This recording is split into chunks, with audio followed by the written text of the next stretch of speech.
সাংবাদিক বন্ধুসকল, আজি দুটামান গুৰুত্বপূৰ্ণ বিষয় আপোনালোকৰ জৰিয়তে অসমবাসী ৰাইজৰ সন্মুখত উত্থাপন কৰিবলৈ আপোনালোকক আমন্ত্ৰণ জনাই আনিছো। আমাৰ সৈতে আছে দুগৰাকী মিডিয়া পেনেলিষ্ট আশিষ ভৰালী আৰু অৰ্জুন চেত্ৰী। আপোনালোক সকলোৱে যোৱা কেইটামান দিন ধৰি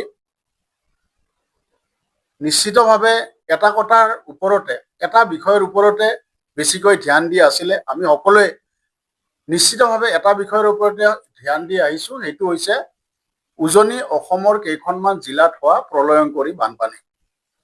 এতিয়া পানী শুকালে, কিছু কিছু ঠাইত এতিয়া অৱশ্যে পানী জমা হৈ আছে, পানী নিষ্কাশনৰ কাম চলি আছে। পানী শুকাইছে, কিন্তু তাৰ পৰৱৰ্তী সময়ত কৰিবলগীয়া যিখিনি কাম, সেই কামখিনি ৰাজ্য চৰকাৰে অতি নিয়াৰিকে কৰি আছে। ইতিমধ্যে কালি আমাৰ মাননীয় মুখ্যমন্ত্ৰী হিমন্ত বিশ্ব শৰ্মা ডাঙৰীয়াই বিস্তাৰিতভাৱে আপোনালোকৰ জৰিয়তে অসমবাসী ৰাইজক এই বিষয়ে অৱগত কৰাইছে। আমাৰ ভাৰতীয় জনতা পাৰ্টিৰ যিটো চিকিৎসক কোষ, সেই চিকিৎসক কোষে যোৱা 9 তাৰিখৰ পৰা 4খন জিলাতে মেডিকেল কেম্প বহুৱাইছে।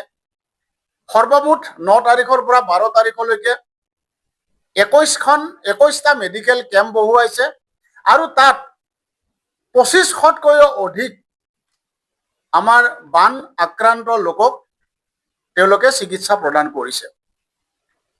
সৰ্বমুঠ 47 গৰাকী চিকিৎসক আৰু চিকিৎসা কৰ্মীৰ এটা বৃহৎ টিম এই গোটেই কেম্প পৰিচালনাৰ দায়িত্বত আছিলে। আমি ভাবো যে পানী শুকোৱাৰ লগে লগে যেনেকে সাহায্য পুনৰ সংস্থাপনৰ কাম চলি আছে, সেই একেটা সময়তে চিকিৎসা যাতে মহামাৰীৰ কবলত পৰিবলগীয়া নহয়, তাৰ কাৰণে ভাৰতীয় জনতা পাৰ্টিয়ে অত্যন্ত নিষ্ঠা সহকাৰে দায়িত্ব পালন কৰিছে। আৰু তাৰ কাৰণে মই আমাৰ চিকিৎসক কোষৰ আহ্বায়ক ডাক্তৰ প্ৰাঞ্জল ভৰালী আৰু ডাক্তৰ মৃগাংক তালুকদাৰক মই ধন্যবাদ জনাইছো। তেওঁলোকৰ নেতৃত্বত এতিয়ালৈকে 2500তকৈও অধিক বানাক্ৰান্ত ৰোগীয়া লোকক চিকিৎসা কৰা হৈছে। আৰু এই মুহূৰ্তলৈকে 4খন বানপীড়িত জিলাত মহামাৰী যে হোৱা নাই, মহামাৰীত যে ৰাইজ আক্ৰান্ত হ'বলগীয়া হোৱা নাই, তাৰ প্ৰধান কাৰণটোৱে হ'ল ভাৰতীয় জনতা পাৰ্টিৰ এই সেৱা, আমাৰ চিকিৎসক কোষৰ এই সেৱা। গতিকে নিশ্চিতভাৱে মই অসমবাসী ৰাইজৰ সন্মুখত আমাৰ এই চিকিৎসকসকলৰ, আমাৰ চিকিৎসা কৰ্মীৰ এই টিমটোক মই আপোনালোকক ধন্যবাদ জনাইছো। কিন্তু এই একেটা সময়তে আমি যদিও ৰাজনৈতিক কথা বতৰাবিলাক নাপাতিম বুলি ভাবি আছিলো, কিন্তু কিছুমান ৰাজনৈতিক বিষয় এই মুহূৰ্তত আমাৰ সন্মুখত উত্থাপন হৈছে। আটাইতকৈ দুৰ্ভাগ্যজনক কথাটো হ'ল ভাৰতীয় জাতীয় কংগ্ৰেছ, যিটো দলে অসম আৰু দেশত সুদীৰ্ঘ দিন শাসন চলাইছিলে, আমাৰ অসমত এই জাতীয় কংগ্ৰেছৰ নেতা গৌৰৱ গগৈ ডাঙৰীয়া, আপোনালোক সকলোৱে দেখা পালে যোৱা কেইটা দিনত প্ৰায় এমাহ হ'বৰ হ'ল পানী হোৱাৰ পৰা আজিৰ দিনটোলৈকে প্ৰায় এমাহ। এই যোৱা এমাহত গৌৰৱ গগৈ ডাঙৰীয়া আৰু কংগ্ৰেছ দলটোৱে বানপীড়িত 4খন জিলাত যি ধৰণে সেৱা আগবঢ়াব লাগিছিল, যি ধৰণে সাহায্য আৰু পুনৰ সংস্থাপনত তেওঁলোকে হাতে কামে লাগিব লাগিছিল, তেওঁলোকৰ অস্তিত্ব আমি তেনেকে দেখা নাপালো। গৌৰৱ গগৈ ডাঙৰীয়াই প্ৰতীকী অৰ্থত বানপীড়িতক লগ কৰিলে। এনেকুৱা এটা তেওঁৰ যিটো আমি দেখি থাকো, তেওঁৰ যিটো শাৰীৰিক ভাষা, যিটো বডি লেংগুৱেজ, স্বৰ্গদেউ যেন তেওঁ সম্ৰাট। বানপীড়িতক লগ কৰা সময়তো আমি দেখা পালো যে গৌৰৱ গগৈয়ে যেন বানাক্ৰান্তক লগ কৰিবলৈ গৈ যেন তেওঁ বানাক্ৰান্তকহে ধন্য কৰিছে। তেখেতৰ শাৰীৰিক ভাষাত এইটোৱে প্ৰতিফলিত হৈছে। এদিন নে দুদিন তেখেত গ'ল, তাকো এটা প্ৰতীকী অৰ্থত গ'ল, হাতে কামে লাগা আমি দেখা নাপালো। তেখেতে সংবাদ মাধ্যম আৰু তেওঁৰ ছচিয়েল মিডিয়াৰ সন্মুখত কিবা প্ৰতীকী অৰ্থত সাহায্য বিতৰণ কৰিলে, কিন্তু অন্যান্য বিৰোধী দলৰ নেতাসকলে যি ধৰণে কাম কৰিছে, শাসক দলে যি ধৰণে কাম কৰিছে, বিভিন্ন NGO, বিভিন্ন স্বেচ্ছাসেৱী অনুষ্ঠানে যি ধৰণে কাম কৰিছে, সেই ধৰণে গৌৰৱ গগৈ আৰু কংগ্ৰেছৰ অস্তিত্ব ৰাইজৰ বিপদৰ সময়ত ৰাইজে নাপালে। আজি মই আৰু এটা তথ্য আপোনালোকক দিব খোজো। যদিও তেওঁলোকে প্ৰচাৰ নিবিচাৰে, আমাৰ ৰাষ্ট্ৰীয় স্বয়ংসেৱক সংঘ তেওঁলোকে প্ৰচাৰ বিচাৰি একো কাম নকৰে, আমি সকলোৱে জানো, বা প্ৰচাৰত তেখেতলোক নাথাকে।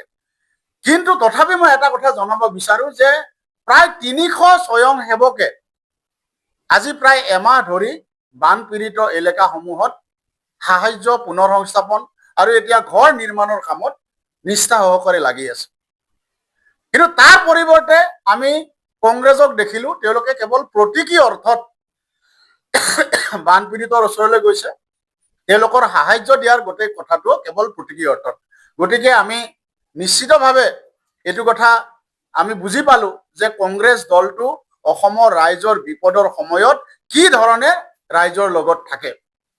আৰু আটাইতকৈ দুৰ্ভাগ্যজনক কথা, যি সময়ত বানপীড়িত বানাক্ৰান্ত সকলৰ লগত গৌৰৱ গগৈ আৰু কংগ্ৰেছৰ নেতৃত্ব থাকিব লাগিছিল, সেই সময়ত তেওঁলোকে আছে, বেছিখিনি সময় আছে নগাঁও উপনিৰ্বাচন কেন্দ্ৰিক কুচকাৱাজ কৰাত।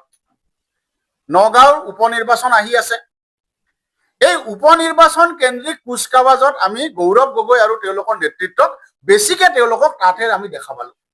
হয়, ৰাজনৈতিক দলে উপনিৰ্বাচনত আমি ভাগ ল'বই লাগিব, আমি সকলোৱে তাত সক্ৰিয় হ'ব লাগিব, কিন্তু বানাক্ৰান্তৰ ওচৰত যিমান সক্ৰিয় হৈ থাকিব লাগিছিল তাতকে বেছি সক্ৰিয় হৈ গৌৰৱ গগৈ আৰু তেওঁলোকৰ নেতৃত্বক আমি দেখা পালো নগাঁও উপনিৰ্বাচন কেন্দ্ৰিক কুচকাৱাজত।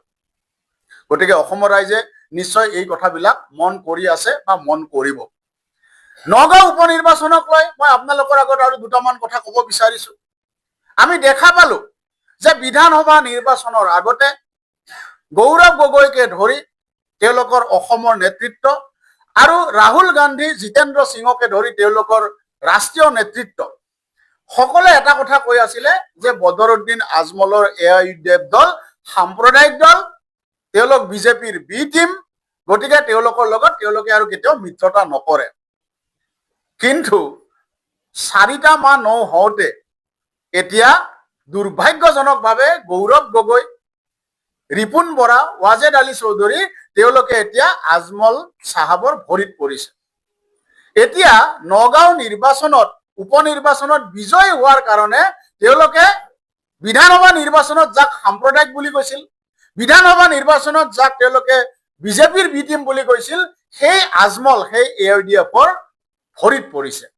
এইটো মই ভাবো যে এটা অসমৰ ৰাজনীতিৰ এটা অত্যন্ত দুৰ্ভাগ্যজনক ঘটনা। তাৰ মানে এটা কথা প্ৰমাণ হৈ গ'ল, কংগ্ৰেছৰ কাৰণে AIUDF মাজে মাজে কেতিয়াবা সাম্প্ৰদায়িক হয় আৰু কেতিয়াবা সেকুলাৰ হয়। কেতিয়া সাম্প্ৰদায়িক হয়? যেতিয়া কলিয়াবৰৰ পৰা উজনিলৈ যেতিয়া নিৰ্বাচন থাকে, উজনি অসমত যেতিয়া নিৰ্বাচন থাকে, তেতিয়া আজমল AIUDF সাম্প্ৰদায়িক হয়। আৰু যেতিয়া নামনি আৰু মধ্য অসমত নিৰ্বাচন থাকে, তেতিয়া বদৰুদ্দিন আজমল সেকুলাৰ হয়।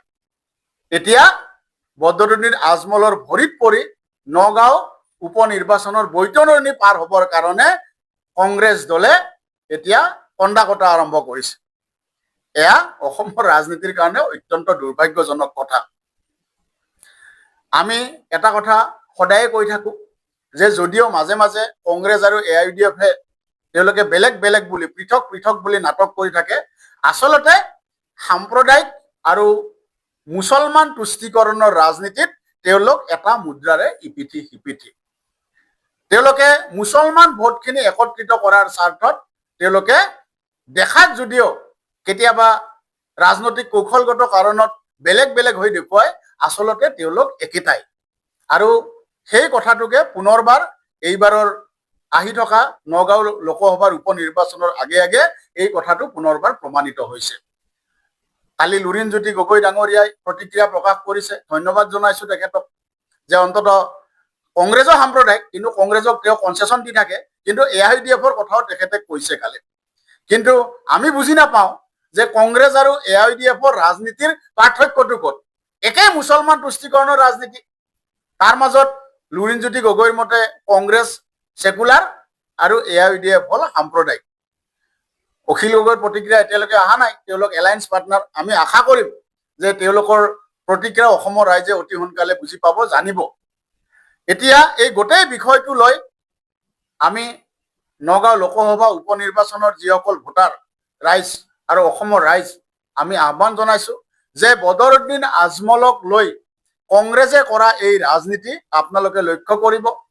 কেৱল মুছলমান পুষ্টিকৰণৰ কাৰণে, কেৱল সাম্প্ৰদায়িক ভোটক একত্ৰিত কৰাৰ কাৰণে নগাঁও লোকসভা নিৰ্বাচন কেন্দ্ৰিক কংগ্ৰেছে যি নিকৃষ্ট ৰাজনীতি আৰম্ভ কৰিছে, এই ৰাজনীতিক আমি সময়ত সমুচিত প্ৰত্যুত্তৰ দিব লাগিব। ধন্যবাদ।